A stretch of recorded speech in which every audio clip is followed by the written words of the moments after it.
You know, it blows my mind where we are today as a society.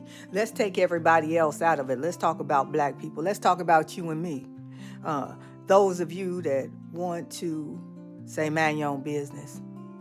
This is my business and I'm going to keep talking about it. I came out authentically in 2019 talking about mental health because I needed to get well, because I overextended myself to unhealthy conditions and relationships, workplace environments, bad relationships, and it eventually caught up with me. That strong black woman mentality damn near killed me. And so I wanted to change my life. I wanted to make a difference. I wanted to do something right, not only for myself, but those that I knew thought and were raised and lived like me, because we needed to change our thinking and live differently. I'm currently reading a book called Unapologetic Guide to Black Mental Health that I share my insight on YouTube.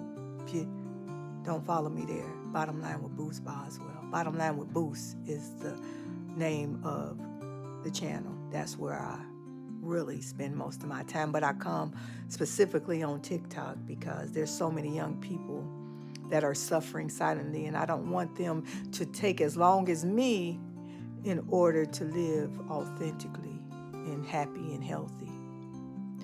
In the book, it states that I'm reading Unapologetic Guide to Black Mental Health.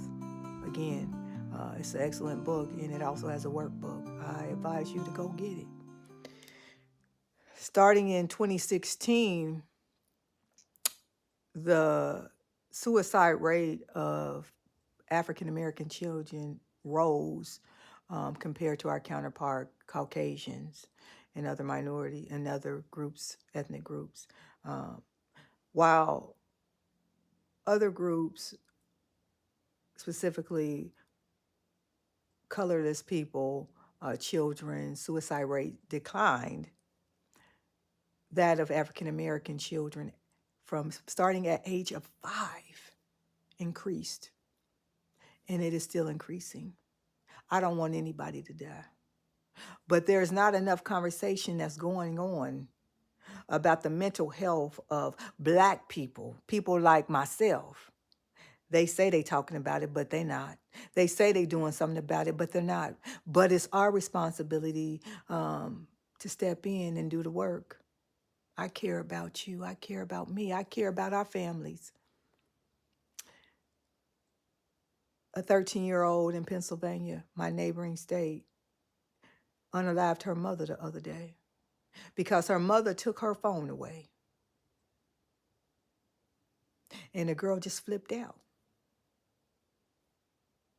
We are ignoring the signs to be true, so I believe. The mental health challenges that we are constantly seeing. We got my daughter her first cell phone when she was in elementary school, the worst thing we ever did. There's a reason why there's age limits in China and other countries to social media and electronics. That's why they was in court, because it's not healthy. I know that to be true. I've seen it in my own family. When I used to take my daughter's phone, of course, she would sneak at night, crawl, young thing in elementary school, and slip that phone back. And I raised her how I was raised. I tried to put fear in her. It did not work. Now, of course, my daughter is grown now, and some things I would do differently, but it showed me a level of addiction. And her father even seen this as well through the course of her rearing and coming up. The impact mentally that these electronics has done to these younger generation. That young girl didn't just wild out and unalive her mother. She's not the only one at fault. We must get involved. Her mother is gone. Her mother is gone. And I tell you, I know this to be true. She is not the only one that should be responsible. A 13-year-old girl accused of killing her mom following a dispute over a cell phone was arrested in Pennsylvania, police and local outlets have stated. This information is off USA Today. The Wilkes-Barre City Police Department said officer responded to a call for an unresponsive woman around 12:30 p.m. on Friday. Officer who arrived on the scene found a 44-year-old woman with apparent wounds to her torso and head. Her daughter flipped out. She flipped out. They also found another person with stab wounds and a 13-year-old who was detained. The child was charged as an adult and incarcerated. She faces criminal homicide and aggravated assault charges. Police did not immediately respond to USA Today's request for additional information and the arrest warrant. However, several local outlets reported the 13-year-old daughter in the case had fatally stabbed her mom following an argument. While in custody, the child told police, "I don't have my phone because my mom took it before our fight, and I'm the reason my mom is dead." Police said the coroner's office pronounced the mother dead at the scene and an autopsy is pending. The 11-year-old boy in the home was also found with stab wounds, but is expected to survive. The teen told police she threw the knife used to stab her mom towards a neighbor's home. Investigators said they found padlocks on the kitchen cabinets and drawers in the home, the outlet reported.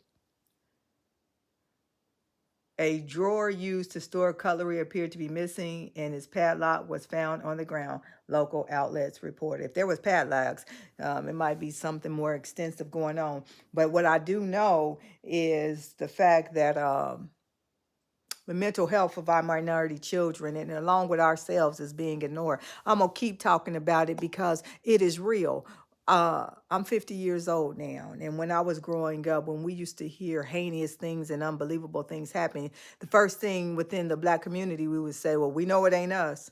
We can no longer say that. I don't want it to be anybody, but the reality is it is us, and it is more prevalent, and it is unchecked. We don't have the education or the resources to deal with these things properly.